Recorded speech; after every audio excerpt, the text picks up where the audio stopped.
داستان ایمان فروشوں کی قسط نمبر 209۔ وہ بوڑھا آدمی میں تھا جس کے ساتھ تم سفر کے دوران باتیں کرتے رہے تھے۔ ریمان کے جاسوسوں کے کمانڈر ونسر نے انہیں کہا، میں تمہاری باتوں سے جان گیا تھا کہ تم جاسوس ہو اور معلوم کرنا چاہتے ہو کہ ہم کون ہیں اور کہاں جا رہے ہیں۔ وہ تم نہیں تھے، خلت نے کہا، وہ تو کوئی بوڑھا آدمی تھا۔ وہ میرا بہروپ تھا، ونسر نے کہا۔ مجھے خوشی ہے کہ تم مان گئے ہو کہ تم دونوں جاسوس تھے اور اب بھی جاسوس ہو، اور میں تمہیں یہ بھی بتا دوں کہ تمہیں بے ہوش کرنے والی لڑکیوں میں سے ایک یہ تھی۔ ہم اب جاسوس نہیں ہیں، خلت نے کہا، اب ہم خلیفہ کے وفادار ہیں۔ تم بکواس کرتے ہو، ونسر نے کہا۔ علی بن سفیان کی میں نے ہمیشہ تعریف کی ہے، مگر تمہاری تربیت مکمل نہیں۔ تم نے ابھی تک اپنے آپ کو چھپانا اور اپنا حلیہ بدلنا نہیں سیکھا۔ ونسر نے انہیں بتایا کہ وہ جنگی سامان اور بہت سی رقم سوڈان لے جا رہے تھے۔ قافلے میں جو افراد صحرائی لباس میں تھے وہ فوجی مشیر تھے، وہ سب صلیبی تھے اور سوڈان جا رہے تھے۔ انہوں نے ہی سوڈانی فوج تیار کی اور صلاح الدین ایوبی کے بھائی تقی الدین کو ایسی بری شکست دی تھی کہ وہ اپنی آدھی فوج وہیں چھوڑایا تھا۔ اگر صلاح الدین ایوبی عقل استعمال نہ کرتا تو تقی الدین باقی فوج وہاں سے نہیں نکال سکتا تھا۔ ان لڑکیوں نے بھی تمہاری شکست میں بہت کام کیا تھا۔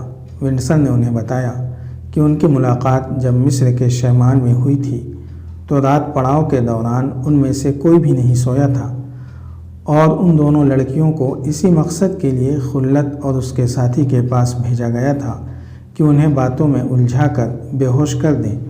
ان کی ترکیب کامیاب رہی۔ ان کے بے ہوش ہوتے ہی قافلہ روانہ ہو گیا۔ خلت کو وہ واقعہ اچھی طرح یاد تھا اور یہ واقعہ اس کے دل میں کانٹے کی طرح اترا ہوا تھا۔ اتنے خطرناک جاسوسوں کا قافلہ اس کے ہاتھ سے نکل گیا تھا، اس کے ساتھ ایسے کبھی نہیں ہوا تھا۔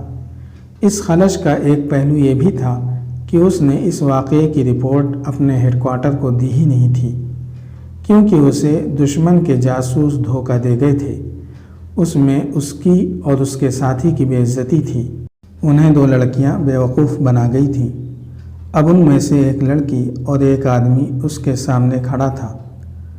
خلت اپنے ساتھی سمیت اس کا قیدی تھا۔ اب وہ ہتھیار ڈالنا نہیں چاہتا تھا۔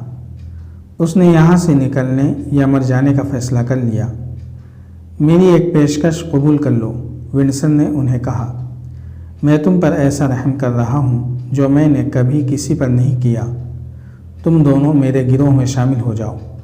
جتنی اجرت مانگو گے دوں گا، کہو گے تو دمشق بھیج دوں گا، اور اگر قاہرہ جانا چاہو تو وہاں بھیج دوں گا۔ وہاں تم دونوں صلاح الدین ایوبی کے جاسوس بنے رہنا، لیکن کام ہمارے لیے کرنا۔ تمہارا کام یہ ہوگا کہ ہمارے جو جاسوس وہاں کام کر رہے ہیں ان کی مدد کرو۔ اگر کوئی ان کی نشاندہی کر دے تو انہیں قبل از وقت خبردار کر کے ادھر ادھر کر دینا۔ وہ بولتا جا رہا تھا اور یہ دونوں خاموشی سے سن رہے تھے۔ اسے توقع تھی کہ یہ دونوں مان جائیں گے۔ اس نے کہا، یہ پیشکش قبول کرنے سے پہلے میری یہ شرط ہے کہ یہاں تمہارے جتنے جاسوس ہیں وہ پکڑوا دو۔ یہ بتا دو کہ وہ کہاں کہاں ہیں۔ ہمیں تمہاری پیشکش کے ساتھ کوئی دلچسپی نہیں، خلت نے کہا۔ ہمیں یہ بھی معلوم نہیں کہ یہاں کوئی جاسوس ہے یا نہیں۔ تمہیں شاید معلوم نہیں کہ میں تمہارے جسموں کی کیا حالت بنا دوں گا، ونسر نے کہا۔ اگر تمہیں یہ توقع ہے کہ تمہیں فوراً قتل کر دیا جائے گا تو تمہاری یہ توقع پوری نہیں ہوگی۔ میں تمہیں جس تنور میں پھینکوں گا اس سے اتنی جلد نجات حاصل نہیں کر سکو گے۔ اس نے مسکرا کر کہا، کیا تم مجھ سے منوا لو گے کہ تم جاسوس نہیں ہو؟ کیا میں ابھی شک میں ہوں؟ تم میں اتنی عقل نہیں کہ مجھے دھوکہ دے سکو۔ تم میں اتنی عقل ہوتی تو اس لڑکی کے ہاتھوں بیوقوف نہ بنتے۔ اس نے تمہیں اپنی جوانی اور خوبصورتی کے جال میں پھانس لیا تھا۔ سنو میرے صلیبی دوست، خلت کھری باتوں پر آ گیا۔ بولا، ہم دونوں جاسوس ہیں، مگر یہ جھوٹ ہے کہ میں یا میرا یہ رفیق لڑکیوں کے حسن کے فریب میں آ گیا تھا۔ میں پتھر ہوں، لیکن مجھ میں ایک کمزوری ہے۔ بہت عرصہ گزرا، 15-16 سال کی عمر کی ایک لڑکی میرے سامنے فروخت ہو گئی تھی۔ میں نے اسے بچانے کی کوشش میں ایک آدمی کی تلوار چھین لی تھی اور ایک کو زخمی بھی کر دیا تھا۔ وہ 3 تھے اور میں اکیلا۔ انہوں نے مجھے گرا لیا۔ اگر میں بے ہوش نہ ہو جاتا تو اس لڑکی کو بچا لیتا۔ وہ اسے لے گئے اور مجھے لوگ بے ہوشی کی حالت میں اٹھا کر گھر لے گئے۔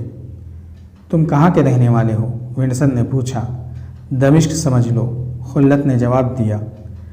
میں اب کچھ نہیں چھپاؤں گا۔ دمشق کے قریب ایک گاؤں ہے، میں وہاں کا رہنے والا ہوں اور میرا ساتھی بغدادی ہے۔ میں یہ باتیں تمہارے ڈر سے نہیں بتا رہا۔ تم مجھے اتنی آسانی سے پکڑ نہیں سکو گے۔ ہمت ہے تو ہمارے ہاتھوں سے برچھیاں اور تلوار لے لو۔ جس تنور کا تم ذکر کرتے ہو اس میں ہماری لاشیں جائیں گی۔ ونسر کے ہونٹوں پر طنزیہ مسکراہٹ تھی۔ سلیمی لڑکی نے ہنس کر کہا، انہیں خوش فہمی مروائے گی، اور نئی رقاصہ خلت کو گہری نظروں سے دیکھ رہی تھی۔ میں تمہیں بتا رہا تھا کہ میں اس لڑکی کو نہیں بچا سکا تھا، خلت نے کہا۔ اس لڑکی کی یاد کانٹا بن کر میرے دل میں اتر گئی۔ اس رات جب ہم دونوں تمہارے قافلے کے ساتھ تھے تو تمہاری 2 لڑکیوں نے مجھے کہا کہ انہیں بیچنے کے لیے اغوا کر کے لے جایا جا رہا ہے، تو میری آنکھوں کے سامنے وہ لڑکی آ گئی جسے میں بچا نہیں سکا تھا۔ میں نے ان دونوں لڑکیوں کے چہروں پر اسی لڑکی کا چہرہ دیکھا۔ میرے دل میں جو کانٹا تھا اس نے میری عقل پر پردہ ڈال دیا۔ اگر مجھے وہ لڑکی یاد نہ آتی تو میں کبھی بیوقوف نہ بنتا۔ نئی رقاصہ کا جسم بڑی زور سے کانپا۔ وہ پیچھے ہٹ گئی اور پلنگ پر بیٹھ گئی۔ اس کا رنگ زرد ہو گیا تھا۔ اور اب تو موت بھی مجھے بیوقوف نہیں بنا سکتی، خلت نے کہا، اور تمہارا کوئی لالچ مجھے اپنے فرض سے گمراہ نہیں کر سکتا۔ ادھر ضیافت کے حال میں ونسر کا انتظار ہو رہا تھا۔ جنہیں پتہ چل چکا تھا کہ کوئی نئی رقاصہ آئی ہے، وہ رقاصہ کے انتظار میں تھے۔ یہ تو کسی نے بھی نہ دیکھا کہ دروازے کے باہر جو 2 سنتری مستعد کھڑے رہتے تھے وہ کہاں چلے گئے ہیں۔ برچھیاں اور تلواریں ابھی تک خلت اور اس کے ساتھی کے پاس تھیں۔ ونسن نے جب دیکھا کہ وہ اس کی پیشکش ٹھکرا چکے ہیں اور دونوں اپنے عقیدے اور فرض کے پکے معلوم ہوتے ہیں، تو اس نے انہیں کہا کہ ہتھیار اس کے حوالے کر دیں۔ دونوں نے صاف انکار کر دیا۔ ونسن ان سے زبردستی ہتھیار لینے کے لیے دروازے کی طرف بڑھا۔ وہ باڈی گارڈز کو بلانا چاہتا ہوگا۔ خلت نے تیزی سے دروازہ بند کر دیا اور زنجیر چڑھا کر برچھی کی نوک ونسن کی طرف کر کے کہا، جہاں ہو وہیں کھڑے رہو۔ اس نے آگے بڑھ کر برچھی کی نوک ونسن کی شہرت پر رکھ دی۔ خلت کے ساتھی نے اپنی برچھی کی نوک سلیمی لڑکی کی شہرت پر رکھی۔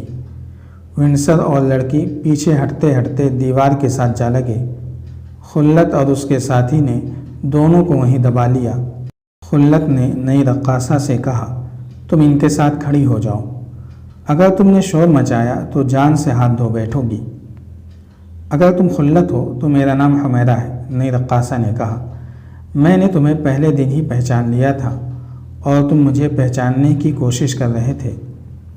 تھوڑی دیر پہلے خلت نے اپنے نام کے سوا باقی نشانیاں بتا دی تھیں۔